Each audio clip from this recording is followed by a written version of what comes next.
Welcome to the Quantum City Initiative, a show about the most important stories, ideas at the intersection of AI, cities, real estate, and the leaders shaping the future of how and where we live and work. Do you save and reinvigorate cities, or are you building new ones? What is most critical for cities in the future with the sort of AI factory race to work?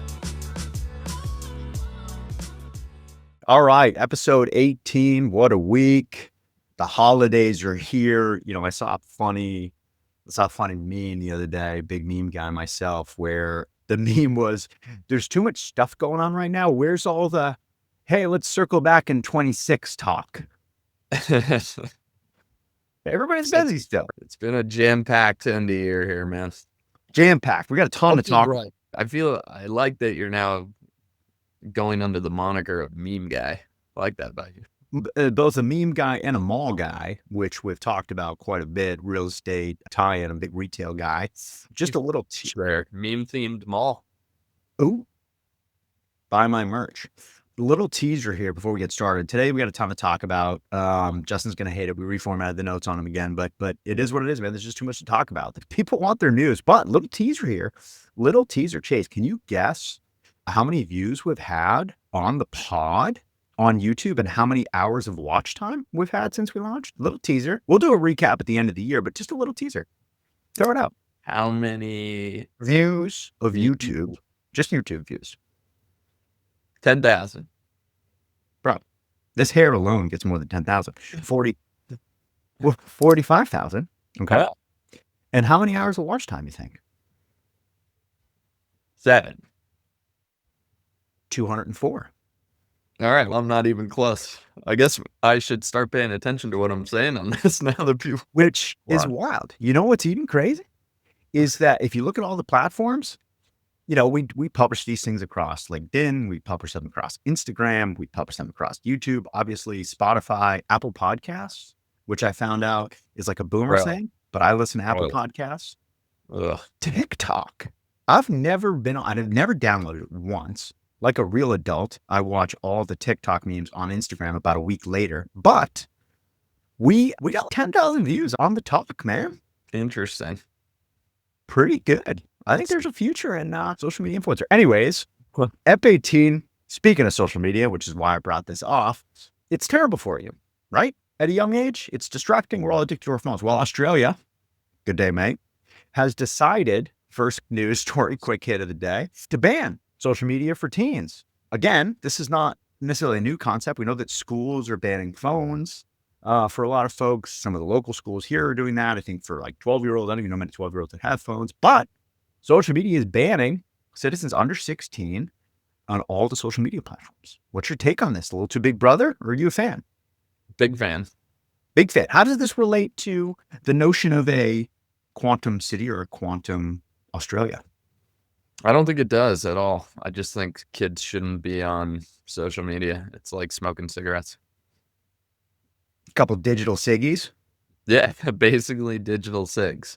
Rots your brain, destroys all of your capability for interpersonal interaction and in person. Yep. Makes kids paranoid, depressed, all sorts of stuff. So now the kids... get further in brain development before you start pumping that garbage in. The kids, they're obviously finding their ways, VPNs and whatnot, to sort of get around this, as they will and try. I do like that. I think that you should be banned on social media. I would say probably 18 and younger. You should have no access to social media. And then I think 40 and above, you should have no access to social media. So you should only have access to social media between your just disheveled, rotten early 20s, 30s, where who cares what you're doing? You're exploring life. Prior to that, it's rot. And now at 40, it's just rot. I hadn't thought of that, but I think that's brilliant because you do see some of the just kookiest people on social media are in that age bracket you're calling out. So I think we just say social media sweet spot. It's going to kill the TAM of the book and all these other people. Yeah. But hey, come on. We got to make a change here, folks. I like that. I'm with you on that. I like that. Love it. We'll work on that. Second big story of the day, SpaceX.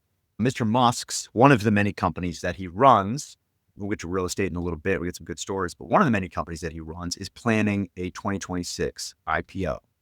Why is this a big deal? It's been private for a very long time, and I think what we've seen there's a debate around when you think about what happened coming out of the 2000s with Sarbanes-Oxley and some of the laws that push companies to go public later, because there's substantially more hoops to jump, where you could make the argument that a lot of regular people are missing the opportunity of wealth creation by being able to invest in companies like SpaceX. On the flip side, you have funds like Sequoia, who have changed from your typical fund structure to an evergreen fund structure, because what they've noticed is that category winners continue to push TAM higher and higher.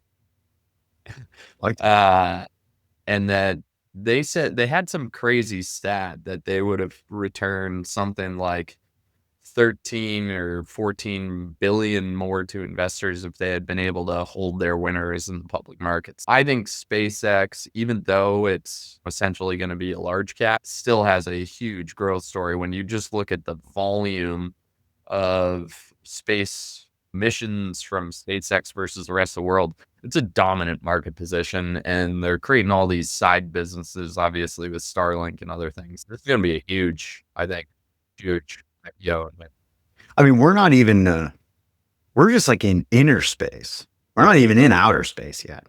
There's so much potential for this business. I think, I think, the liquidity element is super important. Like you said, it's going to lock up. I mean, it's going to free up a tremendous amount of funds, right? And those funds are the same funds that do fund a lot of the commercial real estate development projects globally. They are the same individuals who would buy multifamilies and so on, which is good, but also a real shot in the dark for the IPO market, which has been very quiet, obviously, with the interest rates. And we'll talk about interest rates shortly.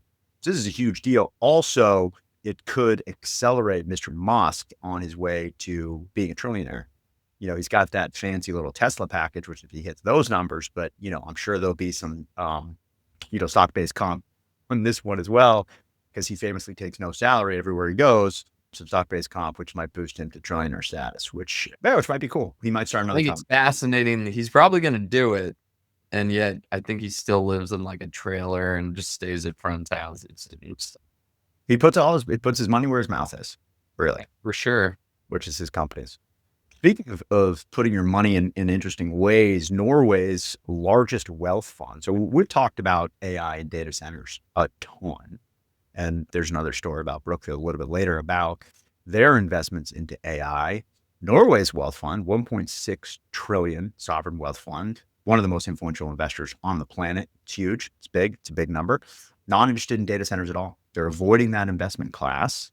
What's your take on this? Is this just a headline here? Because my guess is there are LPs in probably a lot of funds that do invest in data centers. Is this just a headline here, maybe to cool a little bit of the market? Or do you think that there's actually some truth to this, or both? I think the thing that I saw in the details on this is what we have talked about multiple times on this show, which is the fund managers over there cited hyperscaler bargaining power. And when we talked about everybody running into data center, one of the risks that I called out was this isn't your typical asset class where landlords have a lot of leverage. The demand side are the most powerful technology companies in the world, and you can bet that they get beneficial lease terms and they're going to squeeze you. They're very sophisticated demand side players on all this. I think I agree with that concern.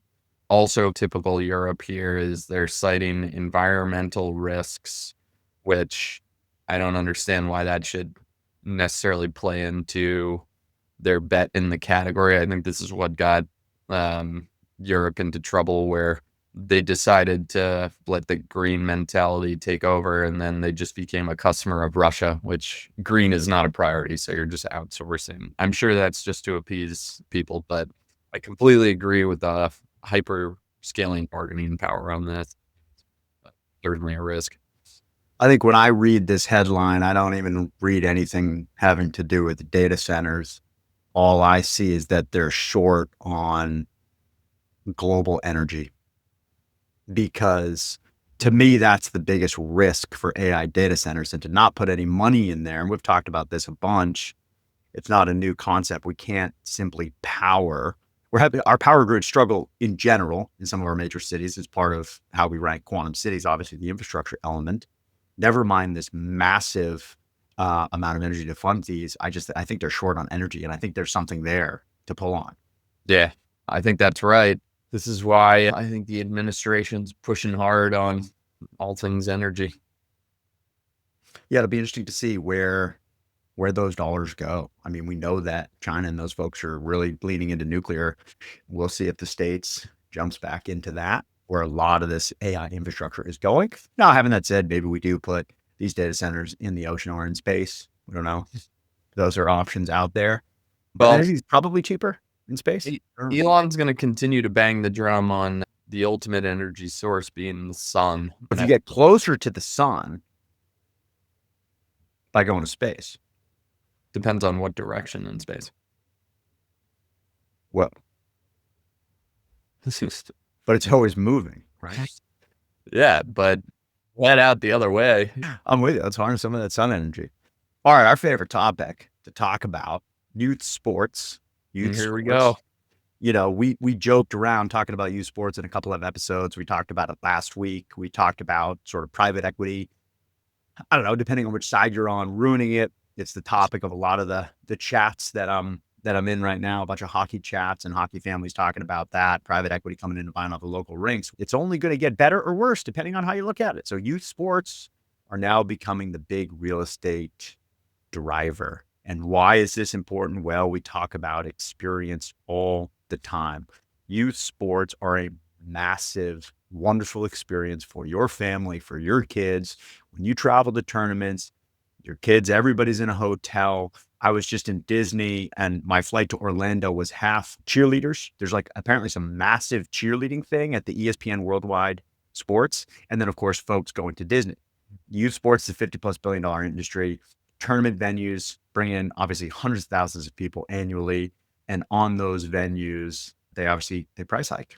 And so what you're seeing now is development solely anchored around youth sports facilities. There's one, I think, in Marlboro, which is massive here locally. You're seeing them in Ohio. We just talked about the ones in Florida and in Texas that is just a now development center for all youth sports, the new hot investment. We've been talking about this. It's the ultimate experiential activation, the anchor of mixed use. The original youth sports development was that one you're citing at Disney. I remember, what is it called? Like I think it's ESPN Worldwide Sports. Something, whatever. I think when I was in third grade, I went and stayed down there in a basketball hotel. It's absolutely sick. And then in my AAU team, when we went to nationals, we played down in Disney and got absolutely smoked, which was fun. Mirrors LeBron, by the way. So that was cool. Little claim to fame. Yeah. He's doing a little bit better, maybe. I bet you he's investing in stuff like this. He's probably doing real well on it. But it's the structural issues that we've talked about in terms of milking parents for money in sports is a bummer. But from a real estate angle, I think this is brilliant. It's massive. Think about it. We spend, it's not just a couple of hours here and there now. It's entire weekends, and it's every day after school for a lot of folks. Yeah, there's a lot of money involved, but if I'm going to be, as a parent, if I'm going to be going to all of these facilities, I'll pay a little bit more to have a nice experience. So why loop it all together? Huge opportunity. Yep. It's massive. Yeah, it's going to work. It's going to work. Let's get in on it. Let's start a little something. Buy a little rink. Buy some indoor soccer facilities. We're going to start one on the South Shore. Let's go. We can't ask for money, I don't think, directly. I'm not sure the rules on that. Spurdy will have to check on that. But if you're interested, we're not asking. We're not for money. But if you're interested, just comment $. Here's an interesting story. Speaking of money, smart money. Obviously, people like to follow the money. We've talked about that a bunch. Generally, they speak to that in a good way. Follow the leader, keep up with the Jones. Well, Irvine just completed its last sale, $120 million transaction in downtown San Diego. They've effectively moved out of the downtown San Diego market. It's leaving just a quote unquote wake of uncertainty, a trail of destruction in its path.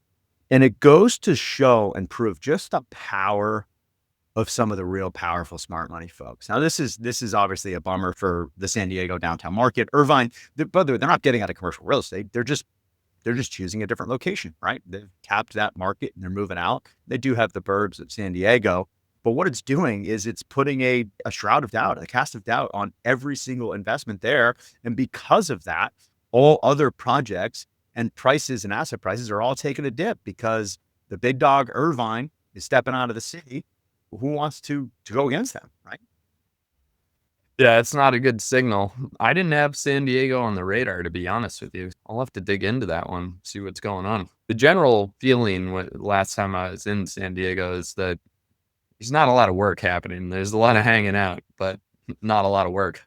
It's a cool spot. We have, it's very pharmaceutical and lab and everything like that, which is great.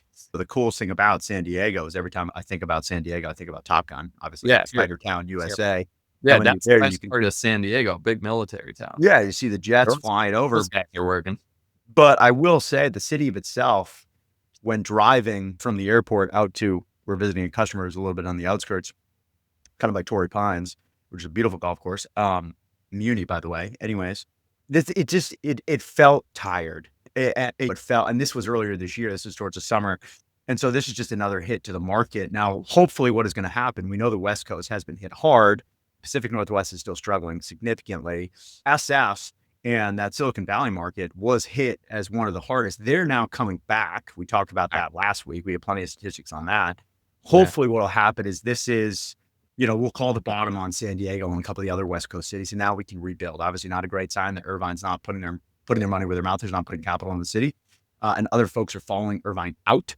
But hey, that's just another opportunity for people to get in. I think the all-in guys covered it, which is there's a bunch of legislation potentially coming down the pipe in California that I think any positive momentum will get squashed if they pass some of the things that they're talking about passing in terms of the wealth taxes and some of this other stuff. California, Interesting time. I think, continues to try to kill its own golden goose. It is an interesting time for California. There's a lot happening there. I forgot about that wealth tax conversation. Doesn't feel like the right move.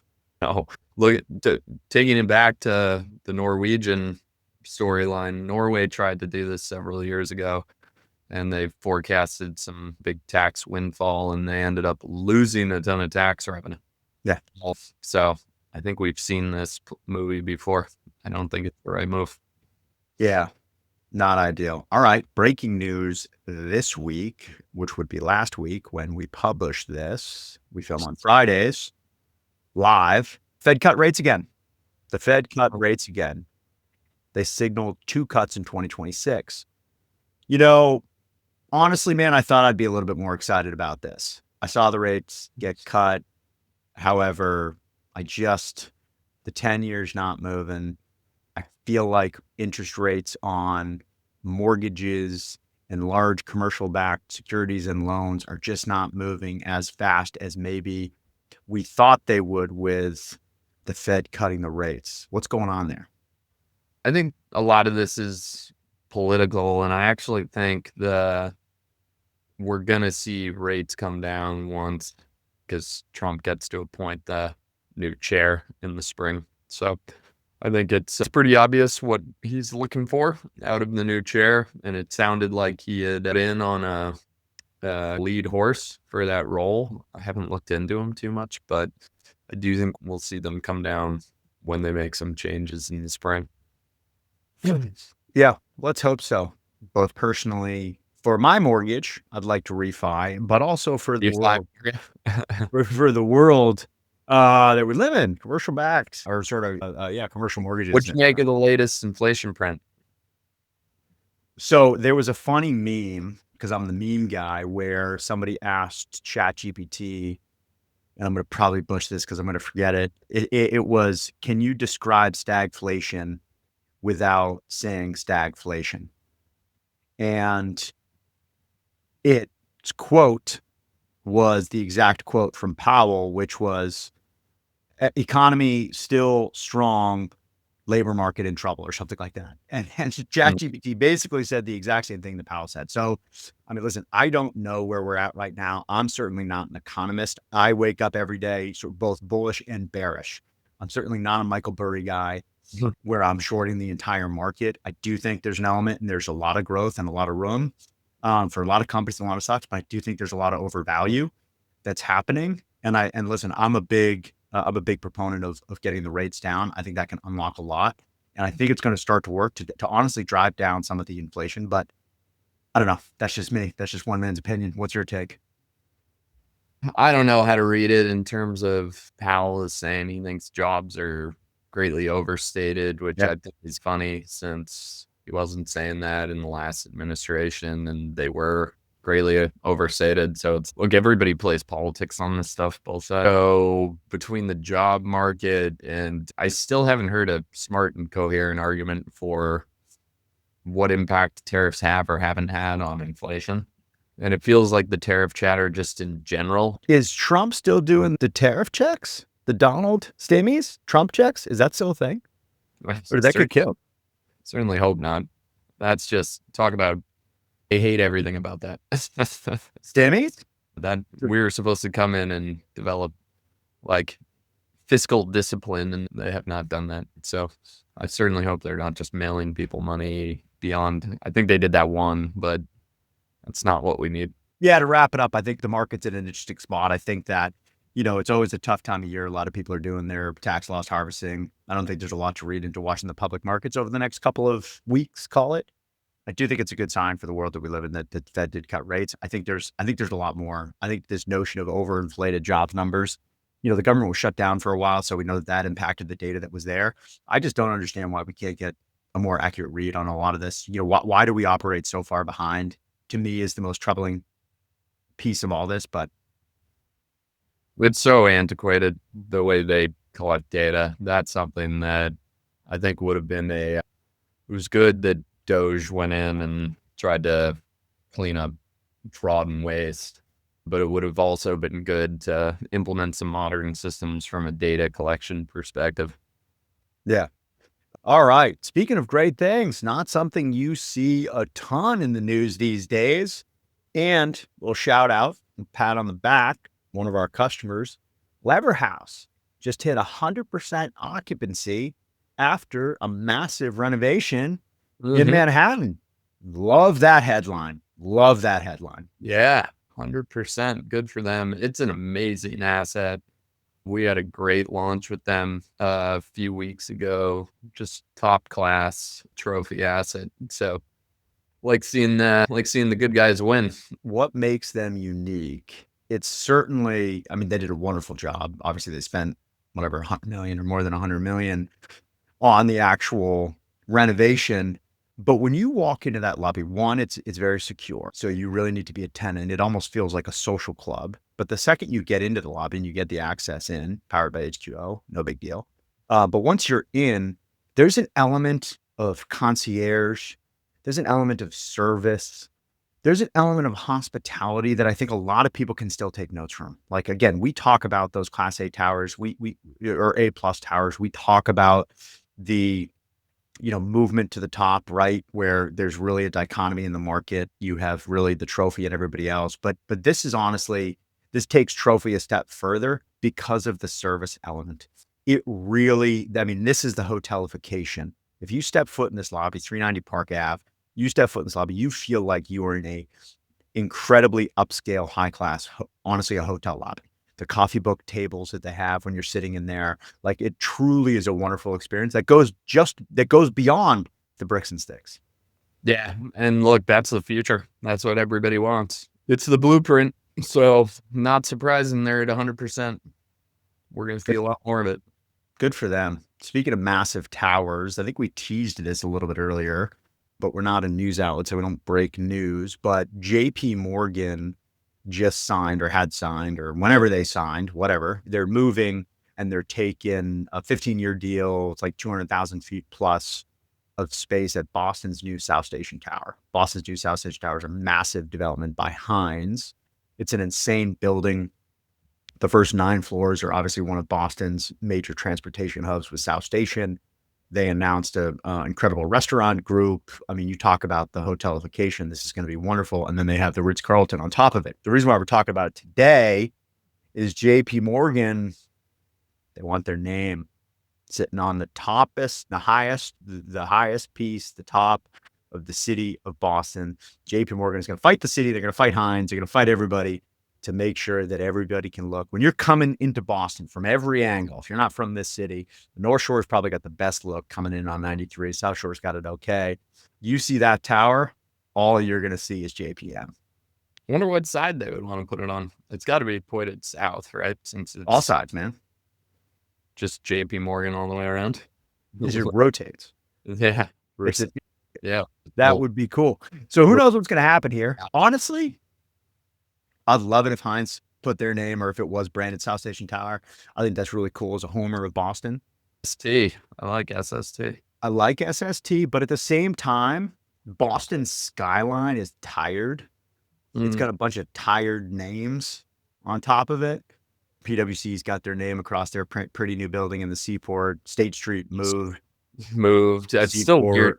Harbor Vest, like doesn't have the same ring as the State Street building. So I think that, JP Morgan putting that at the top, that's nowhere there are some cool names though. You go over to like Fenway Lansdowne, like Whoop has that big. Whoop's got it big. Yep. And same with North Station too, right? Yeah, Rapid 7. Verizon's not super exciting. And then the TD Garden, obviously all the sports. But I will say, as much as I'm a homer to that, I think there is a little bit of sex appeal to have JPM at the top, sitting at the top, just looking out on everybody. Good brand. It's a good brand. It's a good name. It's good for Boston. Yeah, I think they should go with the consumer brand. They should just have Chase at the top. I don't even know where to go with that. I got many things going on. Nailed it, man. You really nailed that. Off the cuff. That's not even written here. That's not on a teleprompter. That's nowhere. It's all me, man. Yeah. Guy's not feeling my recommendation, right? On fire. Love that. All right. So we talked about the Norwegian Sovereign Wealth Fund. Not interested in backing data centers at all. There's risk there. We talked about the sort of our take on the power grid. Well, Brookfield's going the other way. And a lot of folks are going the other way. Brookfield's recently formed a $20 billion joint venture to specifically build AI infrastructure worldwide, focusing on data centers, power systems, and cloud scale compute. I think the biggest word here, or set of words, to me, this is the most important, which will tie into our takes from last night, is power systems. Mm-hmm. That's what their history came from. Remember, they went down and brought a bunch of modern infrastructure 100 years ago, something like that, to Brazil. They did a lot in power, and I think they did like dams and infrastructure like that. These guys are a machine. Now, what I will say is, admittedly, I didn't do enough homework on this one. I'm starting to get a little confused with all of the different infrastructure and data center announcements out of Brookfield. So I got to go and parse it, because we just talked by design. This is the AI. They took this right out of the book from Mr. Altman. I got money here. I'm circling it here. How does this tie into the data center one that we were talking about? Is this completely separate? So I'll come back to the audience in a future episode and circle the square on this. I think you're just going to circle the circle, and you're going to circle the revenue round tripping, because our last story before we get to one more bit of news is some more round trip and revenue. Better round trip some revenue. Yeah, and I think that's all that they're doing here. They're staying hot. Anyway, speaking of hot, Miami, this ties to youth sports. Miami's Freedom Park. Again, I want to bring this up again because we talk again AI infrastructure, data centers, whatever, trophy markets. This is just all about experiential real estate. Miami's Freedom Park, massive mixed-use project anchored by... What a name. Freedom Park? Love that. I love that. It's anchored by Inter Miami's football club, which is obviously where Messi plays, which is where... That place is sick. which is where Beckham, obviously, he owns that team, right? Or owns a large portion of it. One of the, we brought it here. But the news kind of this week was that Tiger Woods just signed a massive lease there to bring one of his many golf projects to market. So, again, when you're talking about this new version, we talked about surf parks.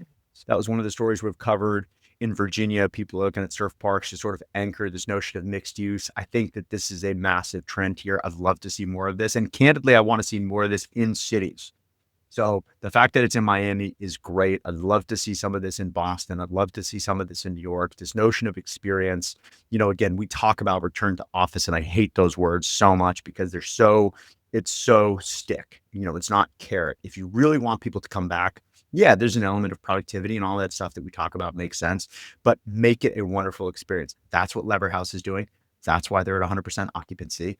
Any commercial office building in the remote vicinity of Miami's new Freedom Park, I'm sure we'll see an uptick in occupancy the second this project goes live. I'm trying to get an office there. Freedom Park. They had me at Freedom Park, but Tiger Woods, golf experience, love it. I'd gotten an early look at Investor Deck back in the day, and they struggled after that, but they had pretty meteoric rise there. And the dirty little secret for them is that it's an alcohol business. It's just got some very expensive capex to create the golf stuff, but that's the problem with it. It's down and to the right, which is a bummer. I think Callaway ended up purchasing, right? Is that what happened? Yeah, I don't know where they lost their mojo. Because it was cool and it was a wonderful experience. Like you said, it's an alcohol business. We know the trends of alcohol. We talked about that. Alcohol is its lowest consumption level in many, many years. And my little tick to one more bit of news. We're not going to talk about booze, but we know alcohol consumption down. It's too expensive, man. Too expensive. Go to a driving range. And what it came down to, because I recently read a story on this, because I was interested in Callaway and Topgolf, because I did invest in, bought some shares in Callaway during this time, lost not my shirt, because I didn't put that much money into it, but the investment didn't go well, but it turned into one of those things where it was like it turned into a sort of corporate driven event.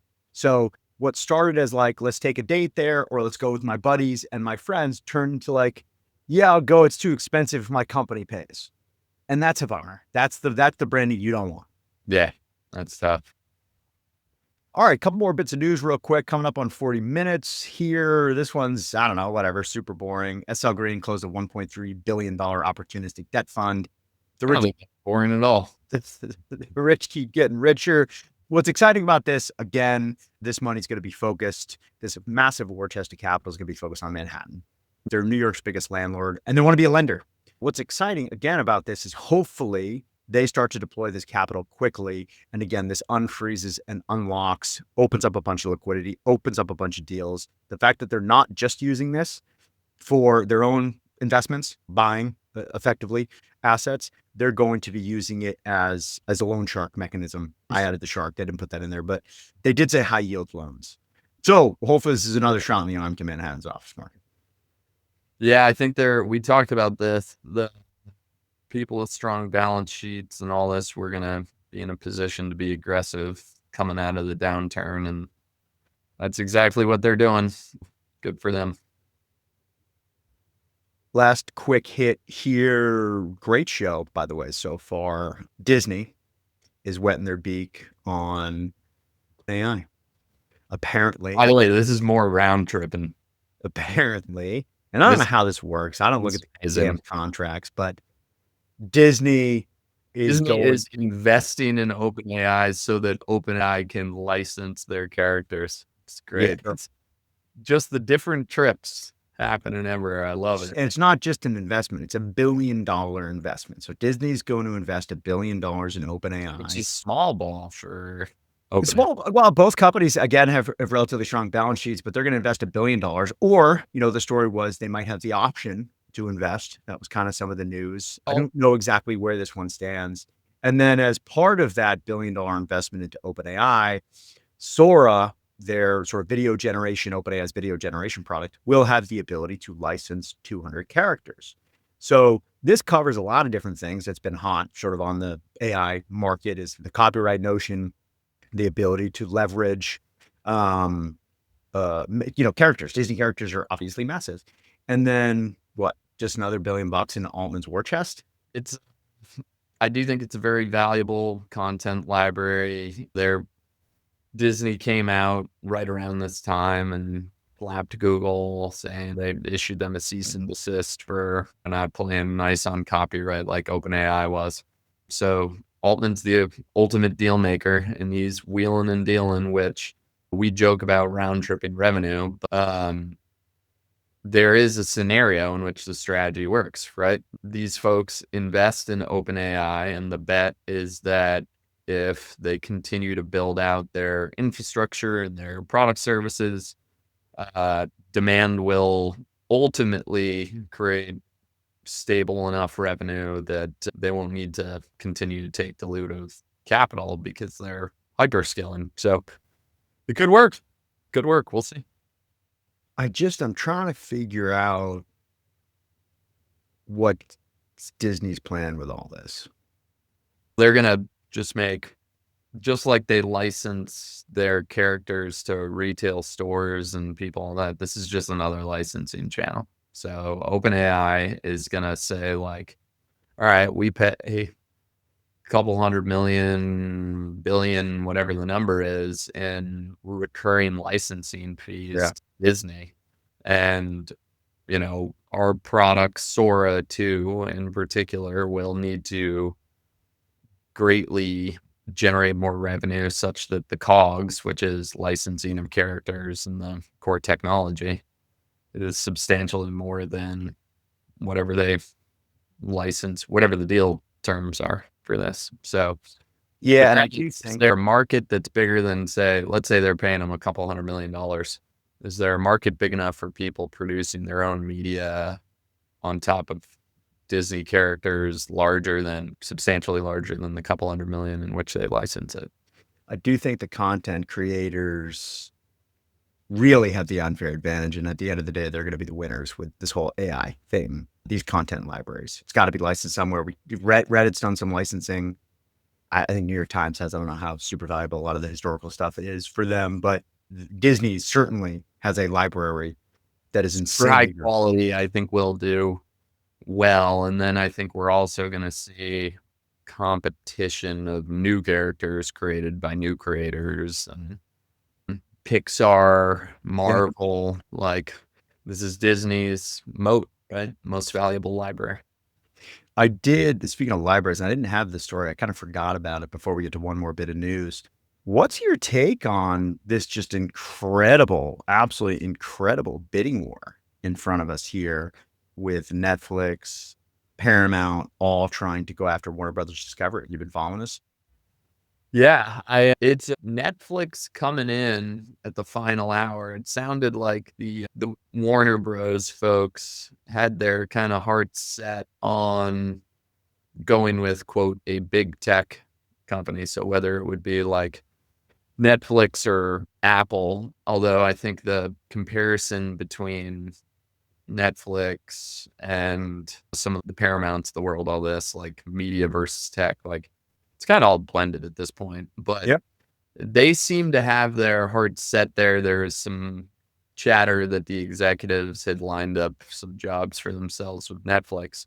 And where I think the twist comes in is David Ellison, who took Paramount, is Larry Ellison's son. Larry is obviously boys with Trump, and the government will have a say on whatever merger goes through. This is a fascinating battle.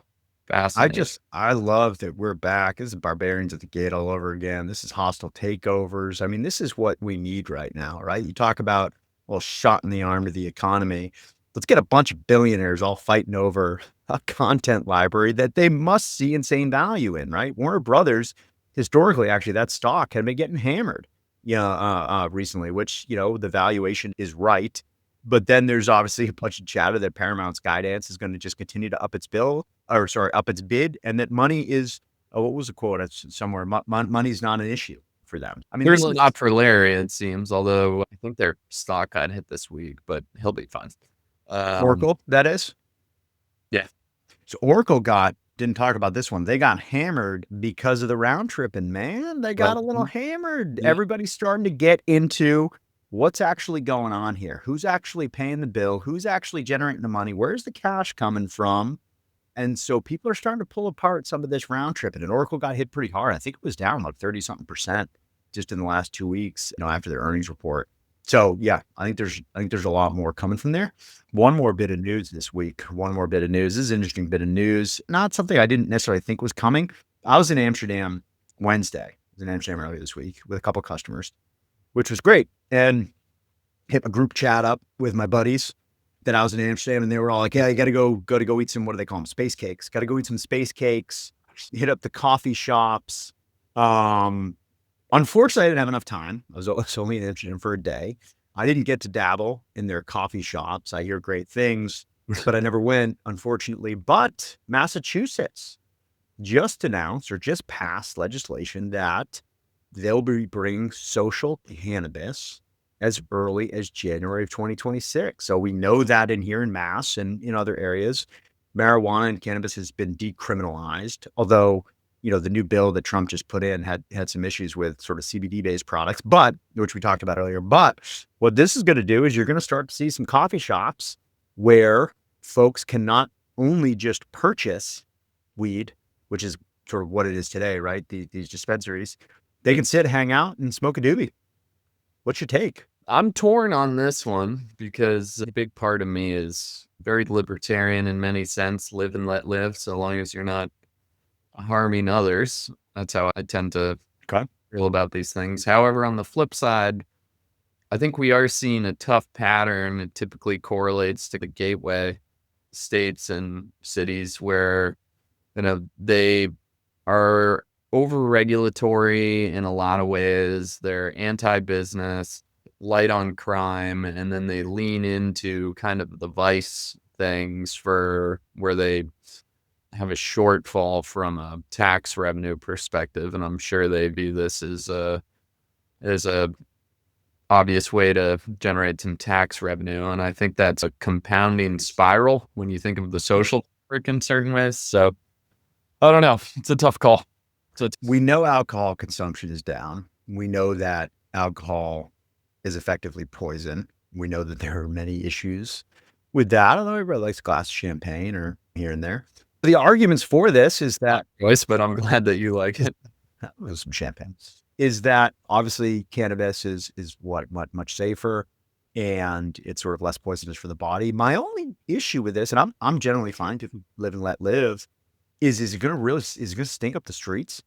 And again, I don't mind the smell, but if I'm walking around with my kids, down Newbury Street here in Boston, that's kind of my only sort of negative take on this whole thing, is just the neighborhood sort of feel, the NIMBYism, I guess, maybe. Yeah, I don't know. I do think there's a lot of research. Everybody thinks Amsterdam rightfully is progressive in a lot of ways, but Amsterdam also has constructed Michael Schellenberger, who was San Francisco guy, investigative reporter, compared how all these U.S. cities were like, oh, if we just, make decriminalize drugs and all this, like Amsterdam, like we'll be cool. But Amsterdam has all this infrastructure for if you commit crimes and you've been using drugs, they don't just let you off the hook. They also have a lot of health services around this. So you don't just get to be like, woohoo, party time. So I think there's more to the model that works for Amsterdam than some folks over here follow. So speaking of Amsterdam, we'll wrap up right after this. So I was super curious walking around the city that there's these canals everywhere, right? And there's no rails next to the canals unless you're going over a bridge. The cars, they just drive on these tiny little roads and there's no rails. They could just drive into the water. And there's bikes everywhere, obviously. So got me thinking, how many people, how many bikes, and how many cars fall into the canals each year? Now, I know the answer because I Googled it and I chat GPT'd it. Actually, I didn't do either of those. I grokked it. Yeah. Rocked it from my phone and my app yesterday or whenever I was there, Wednesday. But I asked you, my friend, how many bikes, people, and cars do you think fall into the Amsterdam canals each year? Population is what, like around 1 million, maybe a little less? Didn't get that far into my search. I'm going to go 1,000 bikes, 100 cars, 400 people. Okay, good, not great. Good, not great. On your guesses, 15,000 bikes. Whoa. Okay. Now, I'll give you my opinion on this stat in a second once I read the facts here, according to the internet. Only 35 cars, which I guess is 3 a month. It's almost 1 a week. So I guess that's a lot. Yeah. I thought it was higher. I thought it was gonna be higher. Seeing cars that bomb into the canals, but only 100 people. So these people are just, okay. But how the heck did 15,000 bikes get in the canal and only 100 people? What are they ghost riding the bikes in? How they just chucking them in? How does that work? I'm done with it. This bike's in my way. Chuck it. Yeah. So, anyways, a little bit of trivia and stats. Not so green, Europe. Not so green. But they do have something called Fietsenvissen. Fietsenvissen. I don't know if that's done right. That's bike fishing. So they have bike fishing. Oh. They have barges. There's so many bikes. The architectural and engineering feat of those is amazing. I took a tour the last time I was there. It's very impressive. It's a wonderful spot. So I got there naturally, big tourist guy. The first thing I wanted to do was take a photo for my fans of me in front of the Amsterdam sign. You know, that big one that's in every movie, right? Yeah. Well, I found out that they've moved it. So the original one in Amsterdam city center is in storage, and they have a smaller one out by, what was it? Which is an airport. I forget the name of the airport, but it is. There's a smaller one out by the airport. I didn't find it, unfortunately. But the reason why they moved and they put the original Amsterdam sign in storage, they don't want tourists. They want to lessen the amount of tourism in Amsterdam because of the physical infrastructure. Because I brought this up. Once I found that out, I brought this up with every person who lived in Amsterdam. I could ask them if they could take a picture of me in front of it. I couldn't find it. So yeah, they're not a big fan of me coming in. Not a big fan of tourists. Infrastructure's not built for it. Can't say I blame them. Me neither. What a week. What a week. We covered a lot. Again, it really, and it does. I saw the meme. What's up with all this work that we're doing here? It's the second or third week of December. What's with all this? What's with all this work? Why aren't we doing this catch up in 2026 stuff like we have in the past? We covered a ton of news here today. We hope you enjoyed it. We got a couple of fun shows coming up to end the year. And then we're working on, Justin and team and the rest of our crew is working on lining up a series of guests and taking a little bit of this on the road for 2026. So good stuff coming. And we'll give you some stats on the pod. So it's not just our moms that are listening and the HQ employees, because what we do is we put this pod on repeat in the office on our speakers to just drive up views. It's not just them. We'll give you some of the stats. A great show. Happy holidays, everyone. We'll be back next week. Good stuff. Thanks for coming out.